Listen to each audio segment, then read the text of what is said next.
Check-up no rádio, hoje recebendo a médica pediatra, doutora Césia Vanderlei. Doutora Césia, seja bem-vinda aqui mais uma vez no nosso Panorama 95. Bom dia. Bom dia, Marcos Dantas. Bom dia a todos que estão nos acompanhando aí pelas redes sociais e pelo rádio. Então, hoje eu vim aqui no programa de Marcos Dantas para a gente falar sobre aleitamento materno, né, Marcos Dantas? Qual a importância da amamentação? Olha, amamentar, se a gente tivesse aqui o dia todinho para falar sobre amamentação, ainda seria pouco. Então, aqui nesse tempinho que a gente tem, a gente vai tentar um pouco discorrer sobre o assunto de amamentação, retirar um pouco das dúvidas dos ouvintes. Então, a primeira coisa que todo mundo tem que entender é que amamentar não é somente alimentar. Amamentar é proteger, dar saúde e carinho ao seu filho. Então, amamentar vai muito além de alimentar. E cada dia que passa, a gente vai aprendendo mais sobre a importância do amamentar. E a gente vai aproveitar essa entrevista para falar um pouquinho sobre o aleitamento materno e as suas vantagens, aproveitando que a gente está no mês de agosto, que é o agosto dourado, que é o mês de incentivo à amamentação, onde nós, pediatras, devemos sempre estar incentivando a amamentação. É o alimento mais natural, por exemplo, nos primeiros dias de vida do bebê? Sim, é o alimento mais natural, o mais apropriado e o que foi criado pela natureza, por Deus, para a gente alimentar os nossos filhos. Então, o que eu sempre digo às mães dos meus pacientes é que, assim, a gente tem que observar que nós humanos somos a única espécie que toma leite de outra espécie. Nenhuma outra espécie se alimenta de leite de outro ser vivo, de outra espécie. Então, a gente tem que deixar isso claro na mente das pessoas, que o leite produzido por nós, pelas mães, ele é o apropriado para os bebês. Então, assim, algumas particularidades que são próprias do leite materno, por mais que as indústrias que fabricam as fórmulas tentem chegar ao mais parecido do leite materno, nunca será possível, porque são substâncias intrínsecas do corpo humano. Então, jamais ele será igual. E um mito que a gente tem que deixar claro aqui nessa entrevista, Marcos Dantas, é a questão de leite materno ser fraco. Não existe essa história de leite fraco e leite forte. Todo leite materno, todo leite produzido pela mãe vai ser o mais adequado ao seu bebê. Então, eu vou falar aqui algumas particularidades, não estou nem deixando Marcos Dantas perguntar. Fica à vontade. Né? Mas eu vou falar aqui algumas particularidades do leite materno, para que vocês entendam um pouco sobre a importância desse alimento, dessa fonte rica de nutrientes. Então, assim, o que a gente tem que deixar claro é que o leite materno, ele produz uma proteína que é a alfa-lactoalbumina, que é uma das proteínas do leite, que no leite materno vai ser encontrada essa, a alfa-lactoalbumina, que é uma proteína de fácil digestão no organismo do bebê. Então, essa proteína, ela não vai causar sobrecarga renal, ela vai proteger contra cólicas, ela vai ter uma digestão bem mais fácil, diferente das proteínas que a gente vai encontrar nas fórmulas, que eu vou falar um pouquinho mais sobre as fórmulas.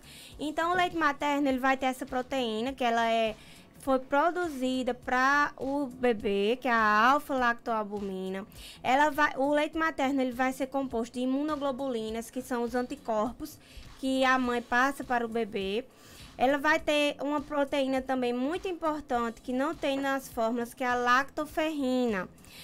A lactoferrina, ela é uma proteína que ela se liga ao ferro, ela tem afinidade pelo ferro e ela deixa esse ferro quelado. O que é isso? Esse ferro, ele vai ser absorvido pelo bebê, mas ele não vai ser usado por patógenos, que a gente chama de bactérias ruins no intestino, que vão causar doenças. Por que eu digo isso? Porque as bactérias, um dos fatores de crescimento para que elas se tornem mais graves, venham a trazer doenças mais graves, é que ela vai usar o ferro do corpo humano, o ferro que está ali no intestino, para se alimentar e crescer e se produzir.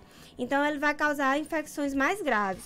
E essa proteína, a lactoferrina, ela quela o ferro vai ser absorvido pelo bebê para ser usado na sua proteção, na sua cadeia de produção aí de sangue, mas ele não vai deixar com que esse ferro seja ingerido pelas bactérias, para que elas não se tornem cada vez mais fortes. Então, isso aqui, eu quero que fique muito claro, que a partir do momento que foi instituído o aleitamento materno, lá pela década de 75, de 80, porque antes disso o aleitamento materno ele não era tido como uma questão de vida, uma questão saudável. As mães não amamentavam seus bebês, tinha as amas de leite, que eram as escravas. Então, após isso, foi visto uma grande queda das infecções intestinais que levavam a muitas mortes infantis. Por quê? Porque tinha essa proteína presente que ela ia fazer com que o ferro não fosse usado pelas bactérias, assim diminuindo as infecções intestinais graves. Isso diminuiu muito a mortalidade infantil. Além de ter essas proteínas importantes, que é a alfa-lactoalbumina e a lactoferrina, o leite humano vai sempre estar produzindo anticorpos, passando anticorpos da mãe para o bebê. Ele vai estar promovendo o aporte ideal de sódio, cálcio, potássio e cloro. Por que que isso é muito importante também? Porque o leite de vaca é o que eu sempre digo às mães dos meus pacientes. O leite de vaca, ele foi produzido e ele foi feito para os bezerros. Então, a gente tem que sempre usar a nossa mente e imaginar. O rins do bebê é desse tamanho aqui. O rins de um bezerro já é bem maior. Então, ele vai estar ali adequado para filtrar grandes quantidades de íons, que são os cloro, sódio, cálcio, potássio. Então, não vai sobrecarregar o rins do bezerro. Já o rins do bebê, ele vai ficar sobrecarregado com esse leite de vaca, porque ele vai ter muito essas substâncias e o rins vai ter que estar trabalhando com mais força e sendo forçado. Então, isso vai gerar uma sobrecarga renal. Então, isso é muito importante que todo mundo se lembre. Antigamente, as pessoas falavam assim: porque as crianças de antigamente era tudo saudável e tomava leite de vaca. Isso não é verdade. Por quê? Porque o impacto na saúde do aleitamento materno para o leite de vaca, ele vem com mais tempo. Então, a criança que era alimentada com leite de vaca, ela tinha essa sobrecarga renal, ela tinha maior acúmulo de gordura, que eu ainda vou falar sobre as gorduras, e esses problemas de saúde vinham mais na frente. Então, eram as pessoas propensas a hipertensão arterial, a diabetes. Por quê? Porque na infância, que os 2 primeiros anos são os mais importantes sobre a alimentação da criança, para se tornar um indivíduo saudável, um adulto saudável, a criança tinha essas sobrecargas, tanto a nível intestinal, como a nível renal, como em acúmulo de gorduras. Então, isso vinha trazer problemas futuramente. Então, eu quero que todo mundo entenda que o leite materno é o alimento mais adequado, é o alimento criado para o bebê e é um alimento da própria espécie. Não existe essa questão de leite fraco nem leite forte. Cada pessoa vai produzir o leite adequado para o seu bebê. E atualmente tem se visto em algumas pesquisas, Marcos Dantas, que é muito interessante, que o leite materno ele é um órgão vivo, então ele se adequa às questões do bebê. Por que que se diz isso? Porque quando um bebê está doente, a mãe consegue passar mais glóbulos brancos, que são os glóbulos de defesa, pelo leite materno para que o bebê se recupere mais rapidamente. Então, é um leite que ele se adequa às necessidades do bebê. Mas é muito importante dizer também que o aleitamento materno, ele não depende somente da mãe. O aleitamento materno, a mãe precisa de um apoio, a mãe precisa de uma rede, precisa de apoio do companheiro, precisa de apoio em casa, a mãe tem que querer amamentar. Eu recebo muito isso em consultório e eu digo muito às mães: olha, amamentar não é uma questão de querer. Amamentar é uma questão de poder, certo? Então, primeiro, no dia que a mulher sabe que está gestante, ela tem que começar ali a querer ter o prazer e a querer botar na mente dela que vai querer amamentar. Porque se chegar a nascer esse bebê e a mãe ficar com aquele bloqueio, que não quer amamentar, que não consegue, que o leite dela é fraco, que ela está se sentindo fraca, não adianta, olha, não adianta eu chegar no consultório e dizer: não, você tem que amamentar, você só vai amamentar, porque eu sei que na realidade isso não vai acontecer. Por quê? Porque o sistema nervoso da gente, ele está interligado na produção de leite materno. Então, esse aleitamento materno, ele só vai ser possível se for uma questão prazerosa para a mãe. Se não for, não vai conseguir e não adianta o pediatra dizer, você só vai amamentar, porque isso não vai ser possível. Então, é uma questão de poder, não é uma questão de querer. E para isso, a mãe que está amamentando, ela tem que ter uma rede de apoio, ela tem que se sentir segura, ela tem que se alimentar bem, ela tem que ter alguém que ajude, que incentive.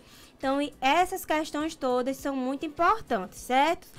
E ainda outra propriedade do leite materno, que é muito importante a gente frisar, é a presença de lactobacillus bífidos. O que é que esses lactobacillus bífidos vão fazer? Eles vão tornar o pH fecal menor, tornando essas fezes mais ácidas. E isso vai proteger o intestino de micro-organismos patógenos que levam a grandes infecções intestinais, que são de alta fatalidade nos recém-nascidos.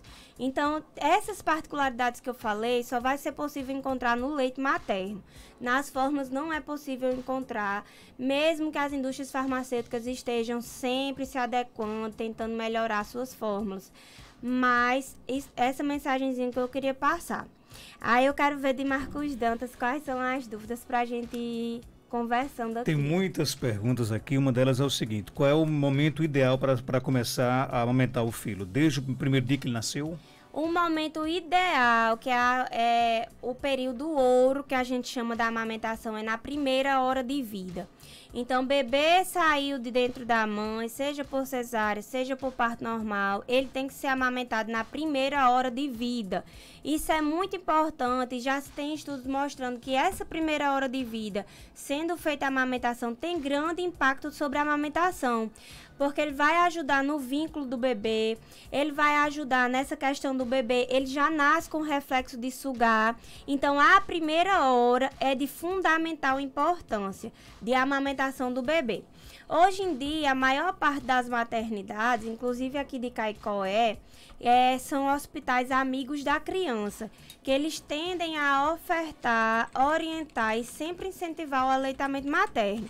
Então, a hora adequada é a primeira hora de vida do bebê. Tem que ser começado a amamentação. Doutora, bom dia. Tem uma bebê de 3 meses. Quando ela completar 6 meses, eu posso dar leite de lata sem lactose? Leite ninho, por exemplo? Não, leite ninho não. A gente vai começar a falar um pouquinho sobre essas fórmulas, tá certo? Então, assim, o que eu queria passar? O aleitamento materno, ele é preconizado para ser feito de forma exclusiva nos 6 primeiros meses de vida do bebê, certo? Então, os primeiros 6 meses de vida do bebê é somente o leite materno. Não precisa de chá, não precisa de água, não precisa de suco, não precisa de complemento. Claro que isso, se a mãe for possível, tiver capacidade de amamentar de forma exclusiva. Então, nos primeiros 6 meses de vida é só o leite materno e mais nada. A partir dos 6 meses de vida, começa a alimentação complementar.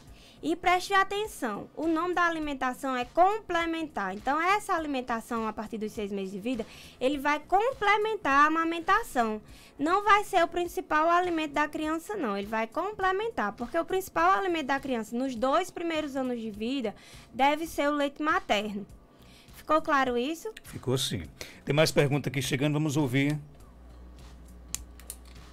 Não está saindo aqui o áudio, Geraldinho, então manda para o meu WhatsApp que eu passo aqui no Viva Voz, tá bom? Tem outra pergunta aqui chegando, ouvindo, quer saber o seguinte: quais são os benefícios também, por exemplo, além do leite em si, podemos dizer que o bebê também consegue, por exemplo, ter outros benefícios do fato de sugar o peito da mãe?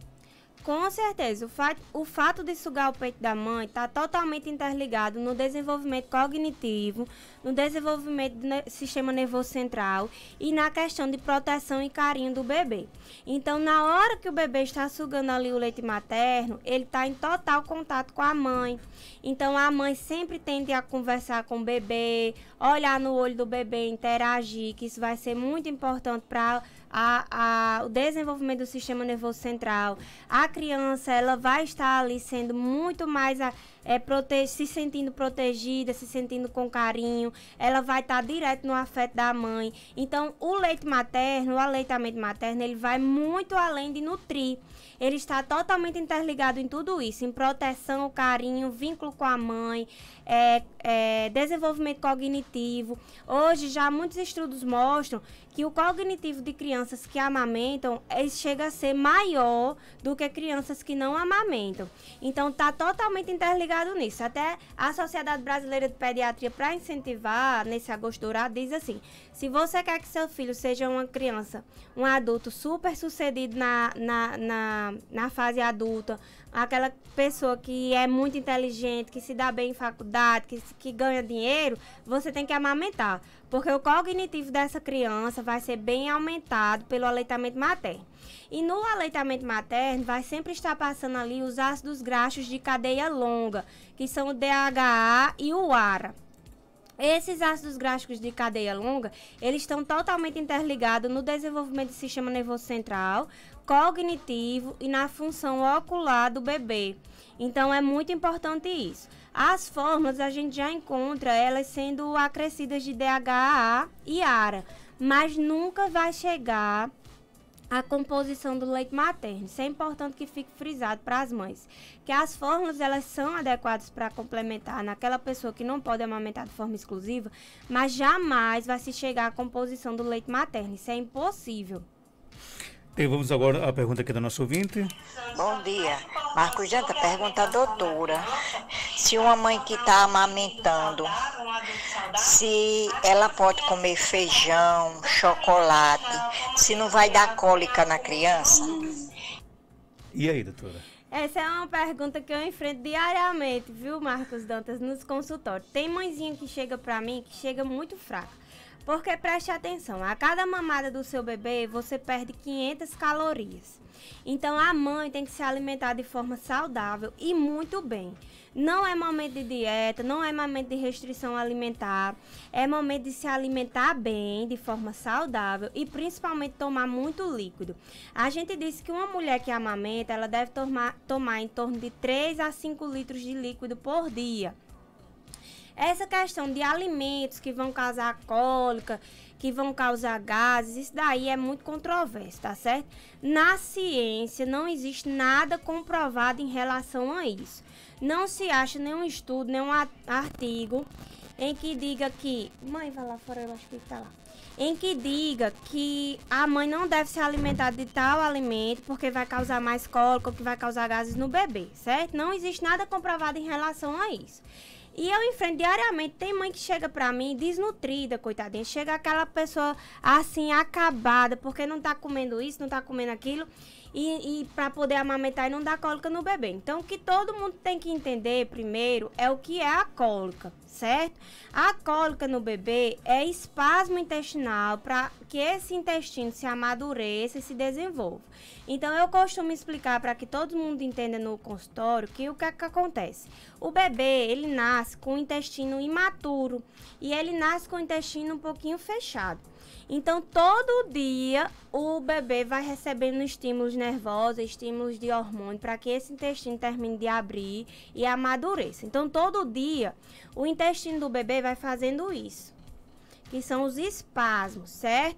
Então, cólica, gemedeira e espremedeira está ligado à fisiologia do bebê. É necessário e é normal todo bebê passar por isso. Então, todo dia, principalmente quando o bebê está amamentando, se alimentando e no período da tardinha para a noite, que tem mais liberações hormonais, o intestino ele vai fazendo isso, que são espasmos, contrações. No que o intestino vai fazendo isso, as crianças têm espremedeira, gemedeira e cólica. O que é cólica? É dor no momento que está o intestino fazendo isso. Por que que algumas crianças sentem cólicas e outras não? Isso depende da genética. Isso depende do limiar de dor da pessoa. Isso é passado pela genética, certo? Então, algumas pessoas têm um limiar de dor mais alto e outras pessoas têm um limiar de dor mais baixo. Aquela pessoa que tem um limiar de dor mais baixo, ele vai sentir a cólica, que é a dor. Mas nada vai fazer com que essa criança não tenha cólica e não sinta cólica, a não ser o término de amadurecimento do intestino intestino e de abertura do intestino. Isso vai ocorrer lá por volta de 3 a 4 meses. Então, não tem nada interligado à alimentação da mãe. O que é que a gente orienta na prática clínica? Se na hora que o intestino está tendo essas contrações, tiver com muitos gases, então a distensão intestinal vai ser maior e a dor, o incômodo vai ser maior. Então, o que é que a gente orienta? Mãezinha, hoje você vai se alimentar de uma vitamina, de um copo de leite, por exemplo, e você vai observar o seu bebê. Então, comi uma grande quantidade de leite hoje, observei que o meu bebê ficou mais com gases, ficou com aquela barriguinha mais estufada, ficou mais irritado, mais choroso, aí você vai diminuindo sua ingestão de leite. No outro dia, como uma feijoada, comi uma feijoada, meu bebê ficou mais irritado, formou mais gases, teve mais cólica, teve mais dor. Então, você vai diminuindo a ingestão daquele alimento. E por aí vai, principalmente alimentos que causam gases. Gases na mãe vai causar gases no bebê. Agora, comi de tudo, o bebê ficou normal, igual os outros dias que eu não comi, não tem relação, você pode comer de tudo. Isso é até muito importante, Marcos, porque já alguns estudos da imunologia, eles mostram que tudo que a gente come, a gente passa para o bebê pelo leite materno. Então, o bebê ele tem que ser sensibilizado de vários alimentos, desde a gestação até esses 2 primeiros anos, para que o organismo vá se adequando e desenvolva menos alergias alimentares. Então, é importante até que a mãe coma de tudo, para que seja passado para a criança e a criança vai ficando cada vez mais forte nessa questão de alergia alimentar. Tá certo? Agora, de tudo que eu digo, não é para comer fast food, refrigerante, nada disso. Porque esses alimentos que não têm nutrientes, eles não são alimentos. Eles são porcarias. Então, você não quer passar porcaria para uma criança recém-nascida. Doutora César é curta e grossa, né? Sou. Porcaria, né? Isso aí que a senhora falou aí não ajuda em nada, né? Tem mais perguntas aqui chegando, vamos ouvir. Bom dia, Marcos Dantas. Bom dia, doutora César. Doutora César, eu gostaria de saber, a minha bebê já tem 2 anos e 3 meses e ela mama ainda. Aí muitas pessoas me criticam dizendo, mulher, tira o peito dela, esse leite já não serve mais. Só que eu tenho muito leite e a mamada dela não interfere em nada na alimentação dela. Ela mama e vazia o peito, mas ela almoça tudo direitinho. Ela em cima do pezinho dela, não interfere em nada a mamada. No meu caso, na minha opinião, eu acho que só ajuda. Aí eu gostaria de saber se é verdade que esse leite a partir dos 6 meses não serve mais. Se prepare para a resposta, e aí? Não é verdade. E Marcos Dantas fica até rindo aqui, porque ele já sabe que eu vou ensinar o povo a arengar. Olha, vocês têm que ter ciência que o filho é seu e a mama é sua. Então, quem manda e a opinião que prevalece é a sua, não é a do vizinho, não é a do primo, não é a da avó, não é de ninguém não, é a sua opinião. O leite materno, em idade nenhuma, vai fazer mal à criança, jamais, certo? Então, o aleitamento, ele é preconizado até os 2 anos de vida da criança. Isso para tentar estimular o máximo possível. Passou dos 2 anos e ainda quer amamentar, não tem problema nenhum. Não vai fazer mal à criança, pelo contrário, vai fazer bem. Tá sempre estimulando ali um vínculo mãe-criança. A criança fica se sentindo mais protegida, mais acalentada. E principalmente pelo que ela disse que não atrapalha na alimentação da criança. Então não tem problema nenhum. E lembre-se sempre, a opinião que prevalece é a sua, não é de vizinho nem de ninguém não. E muitas pessoas, eu já tenho encontrado isso, muitas pessoas dizendo que passou dos 6 meses, o leite materno não funciona mais de nada para a criança. Isso não é verdade, viu? Até os 2 anos e até além, o leite materno ele continua passando anticorpos para a criança. Por que a gente diz que a alimentação deve ser complementada a partir dos 6 meses? Porque a criança já vai estar num desenvolvimento tão grande, ela está numa fase de crescimento enorme, que os 2 primeiros anos de vida da criança são onde se tem maior crescimento. Então, a criança precisa de outros nutrientes também. Então, tem que ser complementada. Mas o leite materno, ele vai ter sua funcionalidade até o momento que amamente. Pode ser 2 anos, além de 2 anos, não importa. E lembre-se sempre, a opinião é a sua, o filho é seu e a mama é a sua. Ok, tem mais pergunta? Bom dia, meu menino tem 6 anos e ele tem problema de lactose. Só que ele não tá querendo comer nada, ele não tá querendo se alimentar. E aí, doutora Césia? A gente vai ter que fazer um programa só sobre a alimentação infantil, viu, Marcos Dantas? Tem que ser uma manhã inteira. Olha, essa questão de intolerância à lactose não está interferindo para o seu filho não querer comer. É o que eu digo muito às mães, olha, comer, se alimentar é uma questão de hábito, de rotina. Então, você tem que adequar seu filho a querer comer, virar uma rotina. Assim como dormir, como brincar, tem que comer, porque é uma questão primordial para a sobrevivência. Então, você tem que sempre estar estimulando essa criança. Eu não acredito nessa história quando chega em consultório, porque meu filho não come, porque não gosta de comer. Não existe isso. Isso é, como é que eu digo? Característica de sobrevivência. Então, se alimentar, a gente já nasce com esse querer de se alimentar. Agora, o que é que eu encontro muito? É que, assim, tem muita mãe que é viciada em dar leite à criança, por exemplo. Então, a criança já tá maiorzinha, aí toma leite. Toma leite quando acorda, toma leite no intervalo da manhã, aí quer que o menino coma de tudo na hora do almoço. Não vai comer. Porque a gente tem que ter ciência que o estômago da criança, ele é maior do que o nosso. Então, se a gente estiver dando alimento ali frequente a ele, muito leite, muito mingau, ela vai estar sempre cheia. Então, ela não vai ter a necessidade de se alimentar mesmo não, na hora de almoço, na hora de janta. Então, a gente não pode estar sempre deixando a criança vencer a gente não, é o que eu digo. Não deixe as crianças vencerem você. A alimentação tem que ser uma rotina, tem que ter regra, tem que sentar na mesa com a família, tem que aprender a comer, pegar o alimento, comer, e tem que ter as horas de comer. Não pode estar assim, que eu encontro muito é assim, a criança tem mais querer do que os pais. Então, ela impõe o que quer comer, impõe as horas que quer comer e sempre está vencendo o pai. Então, se uma criança que gosta muito de leite, gosta muito de mingau, que as mães fazem, leite acrescido de chocolate, ela só vai querer comer aquilo, mas você não pode deixar seu filho lhe vencer. Lembre, criança não tem querer. Não tem querer. Quem manda nas crianças são os pais. Então, não é para ter querer em nada. Isso é para ser determinado, é para ser uma rotina e é para ser um hábito da criança. Vem agora um testemunho. Marcos, bom dia. Doutora Césia, minha filha mamou até 1 ano e 7 meses. Hoje ela tem 19 anos. Meu filho mamou 2 anos e 4 meses. Hoje ele tem 12 anos. Nunca tive despesa com leite e são saudáveis.